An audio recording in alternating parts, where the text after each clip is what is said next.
Coming up on the live and interactive ACSA Legislative Lunch Break, Edgar and I will get you all of your latest news and information from the state capitol and CDE with an in-depth analysis on how it impacts you. Plus, today we are talking about universal transitional kindergarten. We've got two experts, one from the human relations field, the other from early education, to talk about some of the challenges their school districts are seeing and some of the programs they're putting in place to address some of those challenges.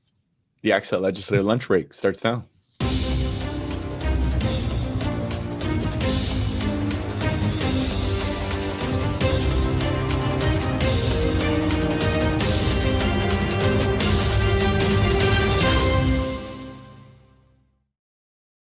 And it's a couple of minutes after 1 o'clock. We welcome you on a Wednesday to the live and interactive ACSA Legislative Lunch Break, along with Dr. Edgar Zaswata, ACSA's Executive Director. I'm Naj and Edgar, ACSA's Senior Director of Marketing and Communications. We're honored to have you here. After taking a week off, go ahead and jump into the chat and say hello and let us know where you're watching from today. Edgar, how are you? Good. I know, as Michael was saying here backstage, it's good to be back. Feels like we haven't done this in a few weeks. I think we are officially, the vast majority of our schools are back in session here. Yeah. I don't want to declare summer officially over, but it kind of feels that way. Incidentally, I know one of the things that folks are always consistent. They always give us the weather report, right? If you can't find your weather app or you could always count on our folks throughout the state giving us the temperature. I was seeing that, and I know we have a heat wave, at least in Sacramento, coming up. We've had a mild summer, but just in time for all the kids being back in school, it's going to get hot here over the week or so. There are always two things that remind me that the summer is coming to an end. One, when my wife goes back to school, since she's a kindergarten teacher, and the other is when we actually start seeing real football back on TV. And I think it was like a week ago, as games were starting this past weekend, they said, yeah, we are with football now until mid-February. And I was like, oh, thank goodness, sports is back. I'm so excited about it. In college football, my Penn State Nittany Lions are in action this weekend. When you said real football, I thought you were talking about soccer. You said real football. I'm like, yeah. I mean, I know the European leagues and whatnot have started off, but yeah, we could get into that battle. I like all types of football. We'll tackle that subject matter. Jason Angle first on our chat today. Shireen Sasser with us as well. Ryan Beardsley and David Mack. So good to have you guys on the show.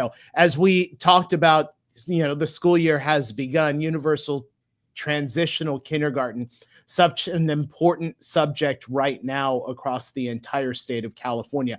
A lot of challenges out there, Edgar. We've got two experts in the field to come on and talk about what their districts are doing, what their districts are seeing, and maybe some of the differences between their district and the district next door. So we'll tackle that in just a second. Edgar, I do want to make mention that the legislative session is back in the state capitol. And this is an important session because lawmakers have really 4 intensive weeks to pass legislation, get to the governor's desk. You've been in this position before.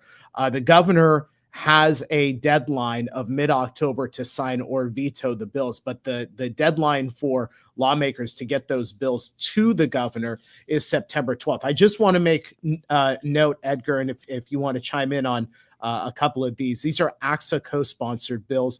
Assembly Bill 1224, that would provide 60-day substitute flexibility. AB 606, which would improve out-of-state reciprocity for PPS holders, which are school counselors, psychologists, and social workers. Assembly Bill 959, which would authorize CTC-approved districts and COEs to offer the administrative credential pathway, and AB 962, which clarifies that school safety plans may continue to limit student smartphone use. So those are the 4, Edgar, that we are co-sponsoring that are important. It's funny, I hadn't even thought about the connection between AB 1224, which is that providing 60-day substitute flexibility, and the subject matter that we have on the show today. But those are certainly 4 impactful bills as we move our way through this legislative session. Three of those 4 bills have a common theme, and it's the pipeline issues, right? I know today that's part of our conversation related to transitional kindergarten, but it's finding the educators making sure we have the capacity. I know I already started seeing some questions there about enrollment and the fluctuation, but I think for us, this has been credit to Sarek Kaminsky and our team, who I know works hard on those pipeline issues. That's been one of the big focal points on like pushing the state, pushing the CTC, to think about what are we getting ourselves in our own way to get to some of these objectives. So yeah, no, thanks for giving a shout out there to. We always talk about our reaction to proposed legislation. We take very seriously some of these things that we've heard from our members being obstacles or issues, and then us proposing legislation through the process to try to mitigate some of these issues. Yeah. I also want to bring this up.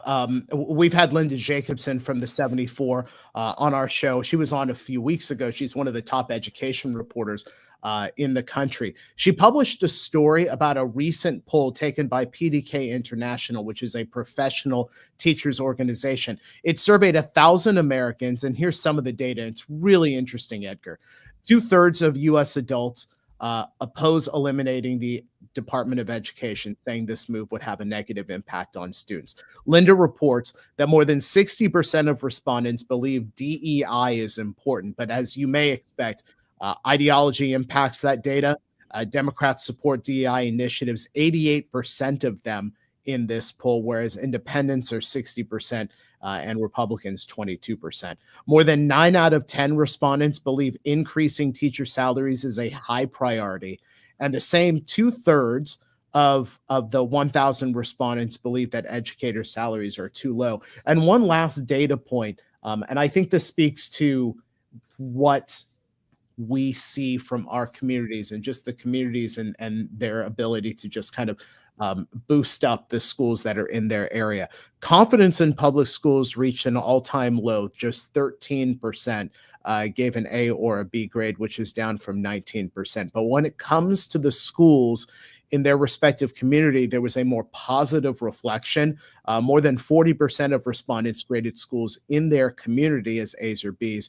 As is typical, adults were more positive about those schools. Like I said, 40% giving higher grades. Some interesting data on there, Edgar. I mean, when you talk about the closure of the Department of Education, we've talked about that so many times here on the show, talking about DEI programs. I was especially moved, though, about the one, there's that connectivity between communities and their schools and the positivity that so many respondents had about what was happening in their school community. I think that really kind of speaks to that connection that local educators have with the people in their community. Yeah, a real interesting piece, a real read. And I think anytime we do these surveys, it gives us some perspective, especially here as we're talking so much about back to school and what some of the trends are.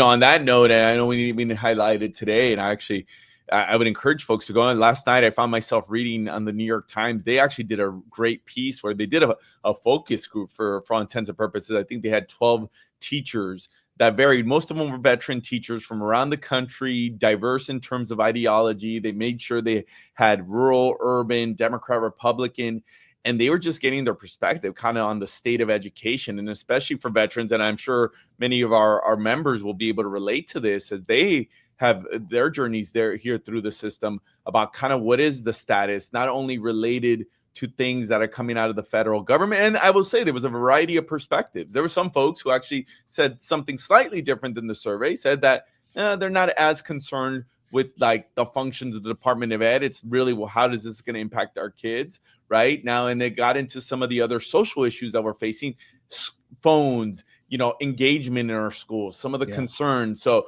I thought it was a really good piece kind of along this line of just where are the challenges that our system is facing. And I think getting that ground level perspective, whether it be from our teachers or our site administrators, I think is really valuable here as we're thinking about these broader policy issues. Can I bring up something that I've just seen in the chat? By the way, we didn't have a chance last time to acknowledge that one of our longtime viewers who hadn't responded in the chat in forever, Angela Schell, was back on the show last week. So Angela, if you're out there, drop in the comment section because we're happy to see you back. I have not seen Dr. Amy Slavensky in the comments section in a long time, but Dr. Slavensky is back on the chat today.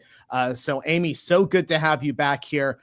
Watching it sounds like I'm reading this from a retreat in Downeyville before returning home to Sacramento. So nice to see our family members here who we haven't seen in a while. One thing our members should all be aware, Naj always knows who's here and who's not. I think he writes it down and doesn't forget. So he will not let people off the hook. Okay, I got another one for you. Gary Reller, who's retired Riverside Unified. Gary Reller with us again. We haven't had some of these people on in a while. So good to have. Oh, I know why Gary's on, because one of his coworkers is just about to come onto the show. Let's go ahead and let's switch our topics here. Talk about Universal Transitional Kindergarten.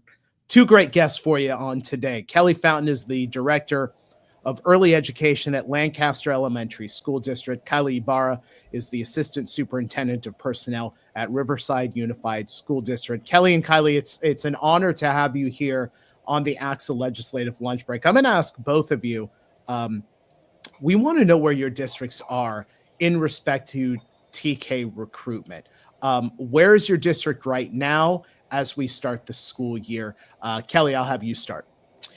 Thank you so much for having me. It's an honor to be here. I think for our school district does it a little differently. We run a preschool program through the state preschool program for California, and our recruitment and our enrollment for TK goes through that state preschool program. So all children that enroll in TK enroll through that state preschool program.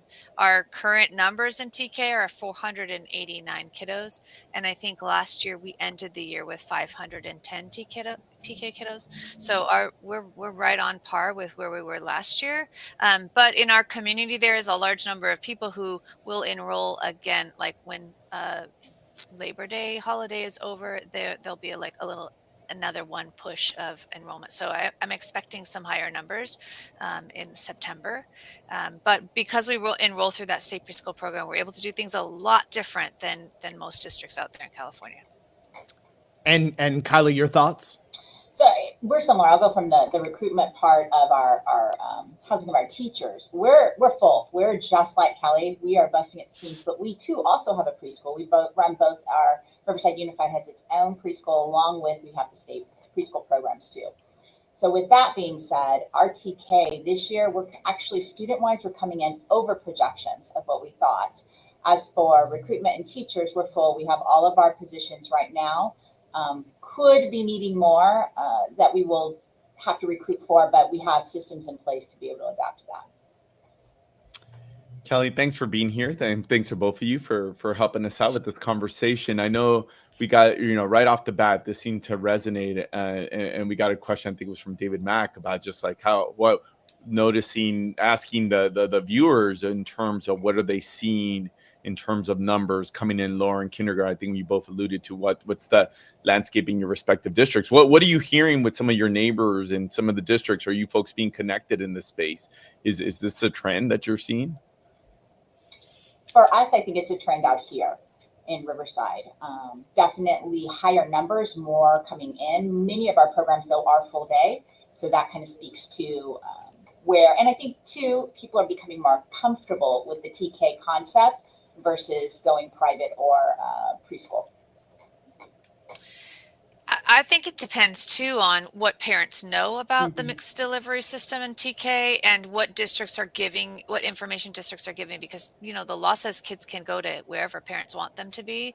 But there's a great argument for if a district offers only a half-day program and you are working 6 or more hours a day, it's going to be really challenging for you to get your kid in a 3-hour program that you then have to find transportation back and forth. And I think additionally, where districts have robust ELO or after-school community-based partnership programs with school district and preschools or their after-school program, they're going to see higher enrollment because it's accommodating families' need for longer than 3 hours of care. And folks, if you have any questions related to Universal Transitional Kindergarten, the staffing challenges, and maybe some of the solutions, go ahead and put your questions into the chat. We'll try and tackle some of those near the end of the show. Kylie, what have been the challenges for recruiting TK educators, from teachers to paraeducators to aides? What have been those challenges? Okay, so we're a little bit unique, and I'm going to share why we're unique in some of the practices. So we have not had as many challenges as maybe some of our surrounding districts, partially because what Kelly spoke to, we're a full day program.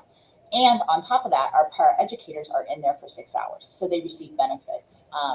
Our TK classes, what we do in per se to be able to do the recruitment part is we run them through EdJoin as a separate. So we're already recruiting for someone who meets those criteria prior. And right now we have a pool of about 150 just sitting in there that if we can pull from that pool to be able to interview. We started 5 years ago, really pumping in that. So even within our own system of our teachers, we were able to support our teachers who wanted to go back, stay teaching in the TK environment to get those certifications. So at almost all of our schools, we already walked into the gate within the last 5 years with teachers who were prepared and ready. And now we're just having to sustain and retain through the recruitment processes. So we are a little unique, but I will say what we have done by running those pools separate. You don't put them in as just teacher pool. You put them as a separate pool for TK. So you're able to immediately get to it and have people who understand and know the requirements. Yeah. And working with our county office, just to backpedal a little bit, working with our county office for those 5 years to ensure that our own staff who wanted to be prepared had that opportunity. Kylie, I'll start with you on this question, but I'll invite Kelly to chime in, and also even some of our folks who are a lot of experts I know that close to these programs in the chat there to just chime in of just like we've heard about these issues in terms of recruitment. And again, we're talking specifically about this space with TK, or even if we're talking about early ed in general. And well, obviously we know that there's a broader pipeline issue. So it does beg the question, is there something, a recruitment framework or anything from the state or support from CTC that could help on this front? Or do you see some of the issues that are emerging around the state as just part of the broader overall educator shortage? I'm curious to hear your perspective on that. So there's a couple different answers to that. I do think there is broader, but I'll narrow into the initial question with regard what could CTC do with regards to the TK. And I do think there needs to be able to allow for some flexibility. Time to be able to obtain that certification, some form of an emergency versus automatic fine of any kind if you're looking at it that way. Some districts are looking at it that way. We per se don't, but we also have a little bit more robust things to pull from.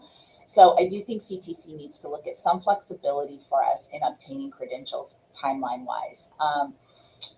With regards to smaller districts, I think they can see this more of a hindrance because they might not have those opportunities to pull from. Both Kelly and I can speak to having robust preschool programs, being able to pull from some of our preschool teachers, recruitment-wise, student-wise, having that familiarity. So I think ensuring that supporting those districts, especially as we're getting towards layoffs, and we all know when you get to declining enrollment, many districts are being faced with. When you're facing that, you're losing some of your newer teachers. Some of our newer teachers might be the ones who have the certification. So being able to kind of support those districts who might have a different perspective or approach than some of the districts.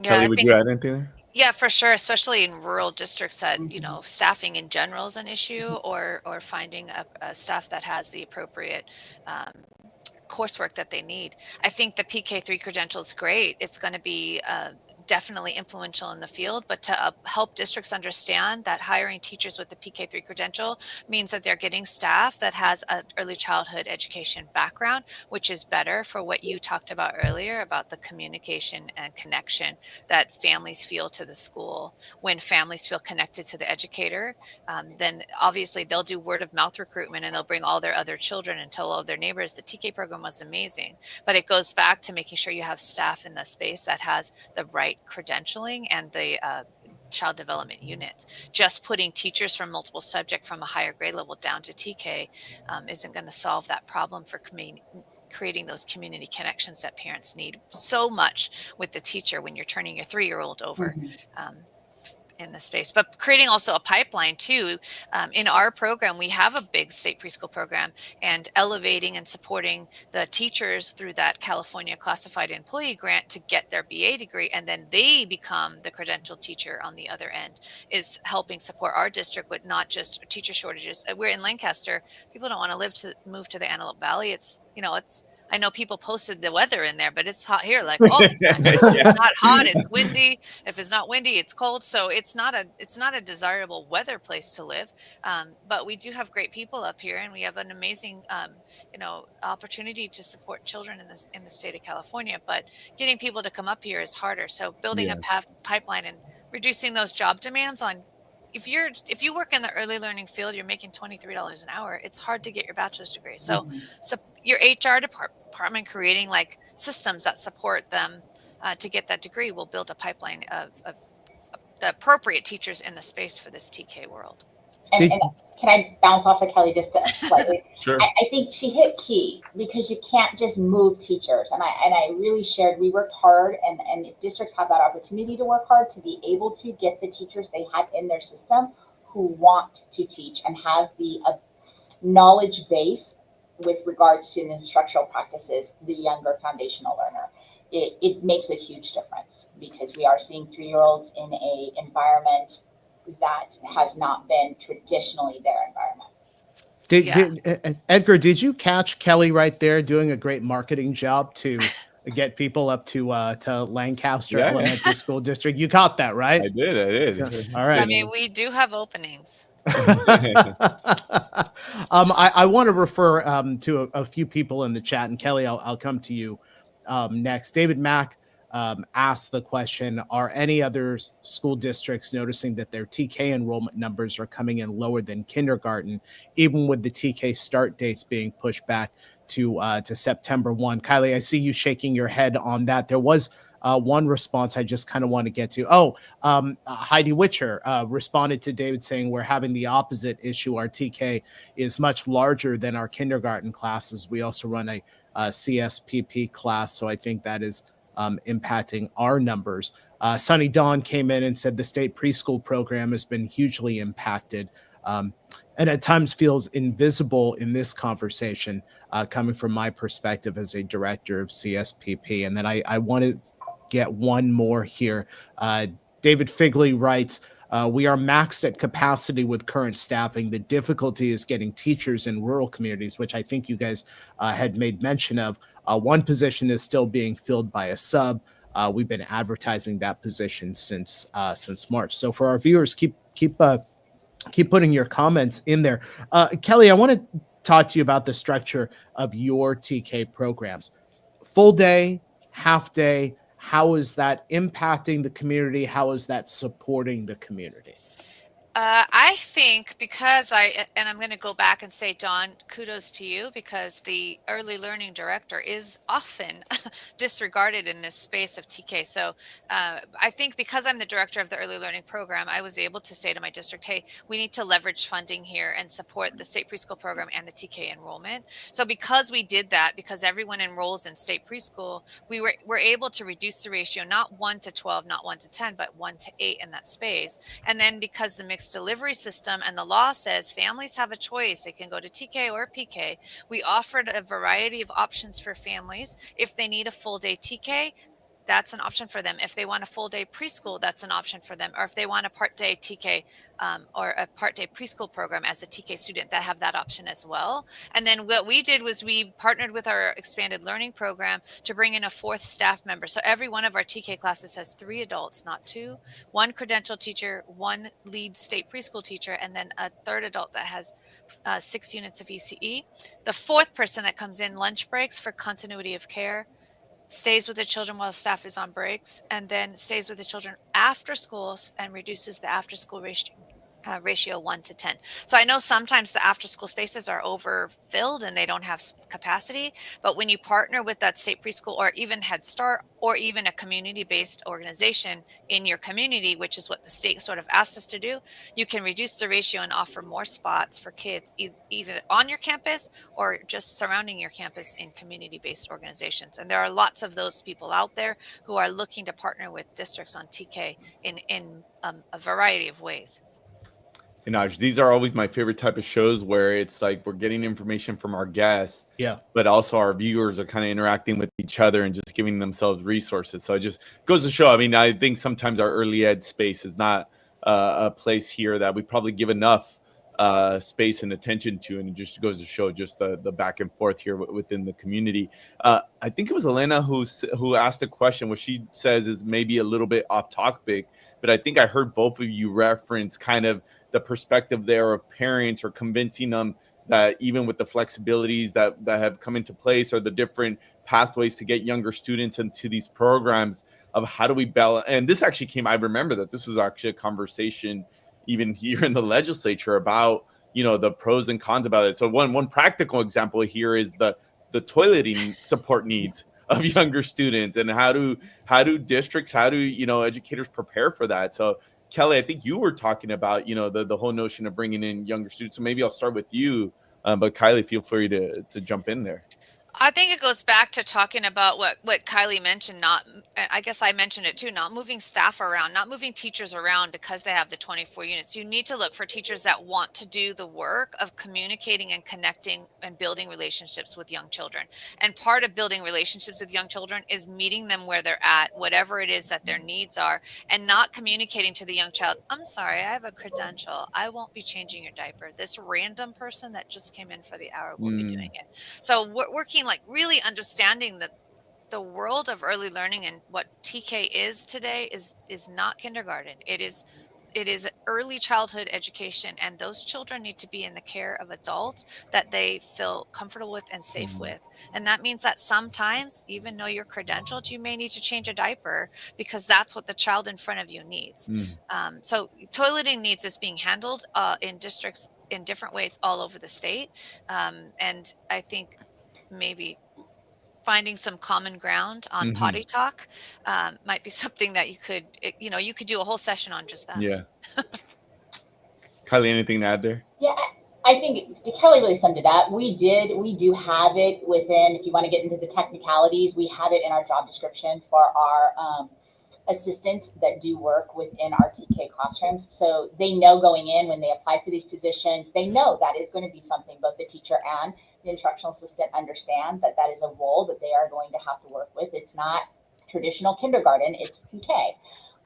We also, like I said, I've spoken before, we have that robust preschool program. So because of that, I think we have acclimated our community, and many of our preschool teachers have gone through the RCOE, Riverside County Office of Education pipeline program. So they know some of those requirements already prior to becoming a teacher.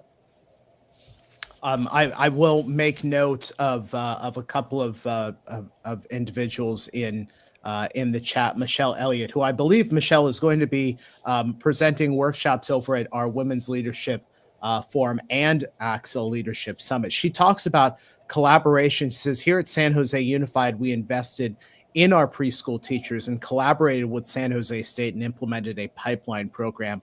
We also host pre-K through 3 student teachers in hopes of hiring. Also, she mentioned we paid for teachers to get their credentials, which brings me to my last question, Kelly and Kylie. Give me like one thing.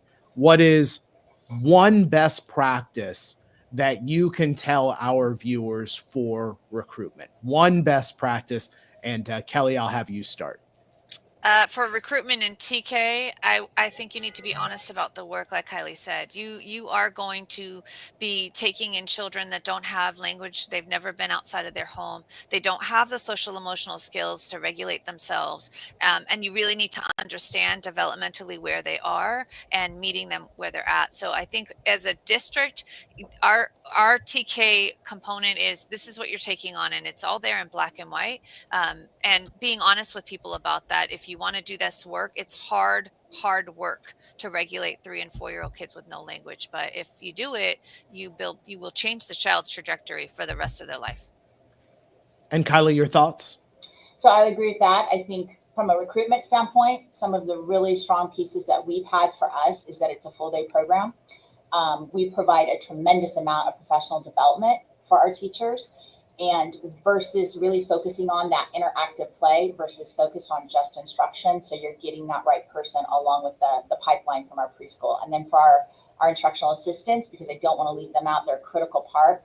I would say the same thing. They're a 6-hour full-time position. We pay our teacher, the TK teachers are paid as a regular teacher. It's not an AM, PM, and the same for our instructional assistants. All right, Kelly Fountain, Director of Early Education at Lancaster Elementary School District, and Kylie Ibarra, Assistant Superintendent of Personnel at Riverside Unified School District. Kelly and Kylie, it's been an honor to have you here on the ACSA Legislative Lunch Break. We look forward to having you next time. Thank you. Thank you. Edgar, I mean, this was a busy day in the comments section. I appreciated that we were able to see a couple of our viewers supporting each other with answers and even talking a little bit about position openings. And for the first time ever, we brought up the subject matter of toileting. So we can just add that to the list. That is a first. But like I said, I did love just the interaction and the engagement in terms of just, that we struck on something here. I think it's a reminder to maybe give some more attention here to this, to the early childhood space. Yeah, absolutely. Folks, want to tell you about two events that we've got coming up for you. Our Women in School Leadership Forum is happening in Santa Rosa. That's September 17th through the 19th. You can scan that QR code when we're done with our show, or you can visit ACSA.org/professional-learning for information and registration. Also want to remind you, ACSA Leadership Summit coming your way November 6th through 8th in San Francisco. It's the great event that we do here, the last big event that we do in 2025. Here's a preview.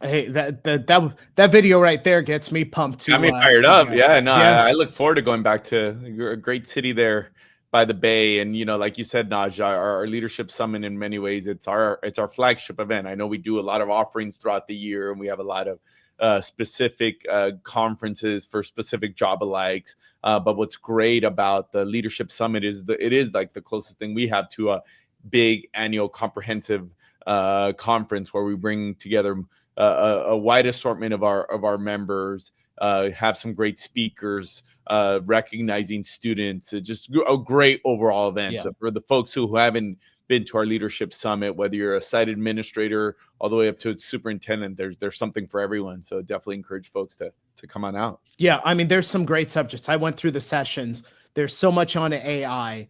There's so much on curriculum. There's so much on wellness, on technology, on staffing. We just have been talking so much about staffing. ACSA Leadership Summit, there's something there for everyone, November 6th through 8th in San Francisco. Folks, if you like what you've seen here on the ACSA Legislative Lunch Break, we invite you to subscribe or like us on Facebook, YouTube, and now LinkedIn. When you do, you'll get instant alerts when we're about to come on the air with breaking news. Plus, you will get a reminder about our regularly scheduled Wednesday shows. Also, if you have great stories happening in your community, we want to tell those stories too. Send your news releases, your photos, and your talking points to our EdCal editor, Michelle Carl at ACSA.org. It's been a busy day, Edgar. We are past the bottom of the hour. Folks, have a great rest of the day, rest of the week, and we'll see you next time on the live and interactive ACSA Legislative Lunch Break.